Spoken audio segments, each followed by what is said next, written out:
শুভ সন্ধ্যা বন্ধুরা। আজ ৮ মে শুক্রবার। আজকের সন্ধ্যার বরাক তথা সমগ্র আসামের গুরুত্বপূর্ণ খবরগুলি হল: রান্নার সিলিন্ডারের জন্য ১ টাকাও দেওয়ার প্রয়োজন নেই। রাজ্যবাসীরা লাভ করবেন বিনামূল্যে রান্নার এলপিজি সিলিন্ডার।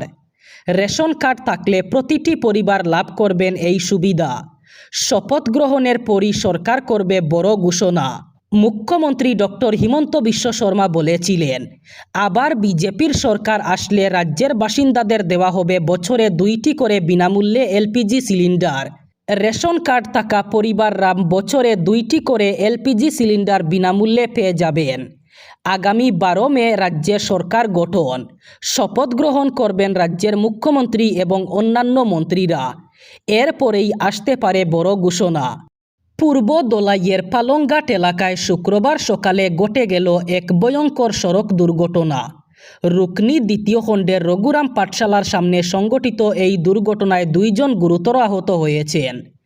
জানা গেছে, পালংঘাট থেকে কাবুগঞ্জগামী একটি অটোরিকশার পিছনে দ্রুত গতিতে এসে ধাক্কা মারে একটি বাইক। সংঘর্ষের তীব্রতায় বাইক চালক কয়েক মিটার দূরে ছিটকে পড়ে গুরুতর জখম হন। একই সঙ্গে অটোরিকশায় হাত বাইরে করে বসে থাকা এক যাত্রীর হাতে বাইকের ধাক্কা লাগে। এতে তার হাত ভেঙে যাওয়ার আশঙ্কা করা হচ্ছে। দুর্ঘটনার পর স্থানীয় বাসিন্দা এবং অটোরিকশার যাত্রীরা দ্রুত আহতদের উদ্ধার করে পালংঘাট মডেল হাসপাতালে নিয়ে যান। খবর পেয়ে পালংঘাট পুলিশ ফাঁড়ির পুলিশ ঘটনাস্থলে পৌঁছে তদন্ত শুরু করে এবং ঘটনাগ্রস্ত বাইকটি নিজেদের হেফাজতে নিয়ে যায়। সদ্য সমাপ্ত বিধানসভা নির্বাচনের ফলাফলে ভরাডুবির জন্য প্রদেশ কংগ্রেসের সভাপতি পদ থেকে গৌরব গগৈকে ইস্তফা দেওয়ার দাবি তুললেন এবার এআইইউডিএফ সুপ্রিমো বদরুদ্দিন আজমল।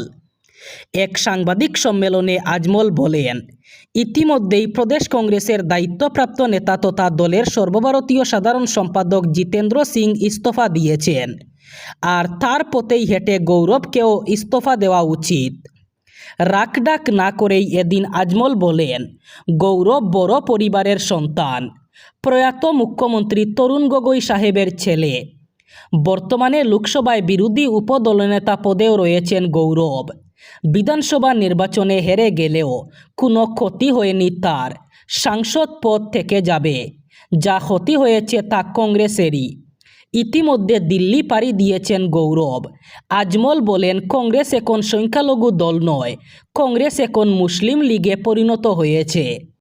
২ মাস পেরিয়ে গেছে ইরান আমেরিকা যুদ্ধের। কবে লড়াইয়ে জ্যোতিচিহ্ন পড়বে তা এখনও অজানা। এই পরিস্থিতিতে সামনে এলো এক চাঞ্চল্যকর দাবি।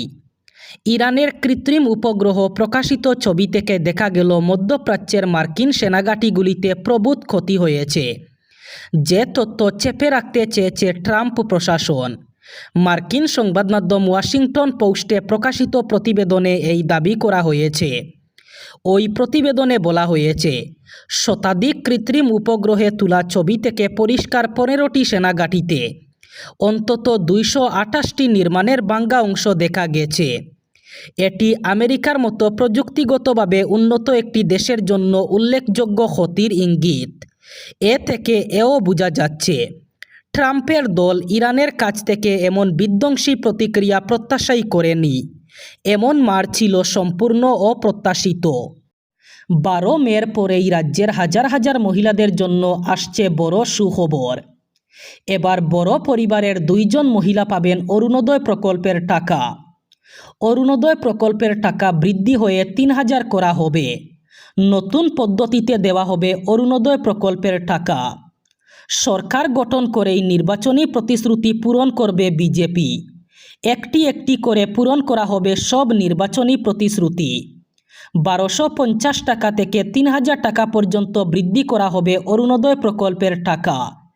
যে সকল মহিলারা এখনও পর্যন্ত অরুণোদয় পাননি, তারা এবার নতুন করে আবেদন করতে পারবেন।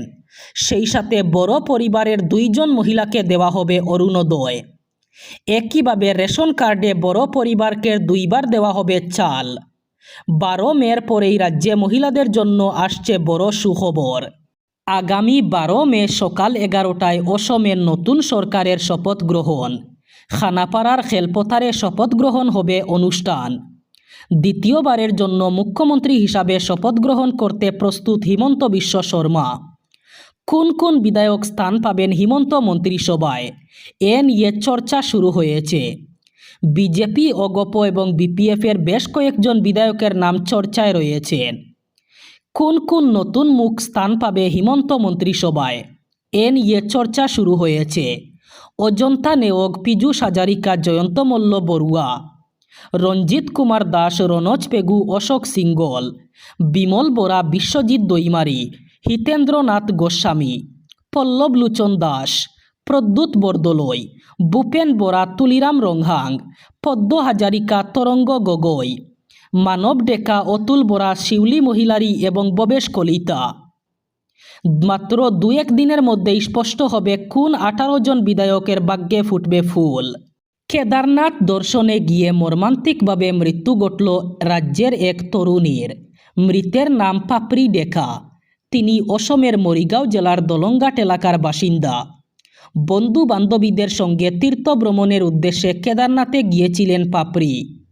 বৃহস্পতিবার সকালে পাপড়ির মৃতদেহ নিজ বাড়িতে পৌঁছাতেই গোটা এলাকায় শোকের আবহ সৃষ্টি হয়। আত্মীয় স্বজন, প্রতিবেশী এবং পরিচিতদের কান্নায় বাড়ি হয়ে ওঠে পরিবেশ। এদিকে স্থানীয় সামাজিক রীতি মেনে মৃত্যুর পরও হবু স্বামী জ্যোতিপ্রসাদ দত্ত পাপড়ির স্মৃতিতে সিঁদুর পরিয়ে শেষ বিদায় জানান। এই দৃশ্য উপস্থিত সকলকে আলবেগালপুত করে তোলে।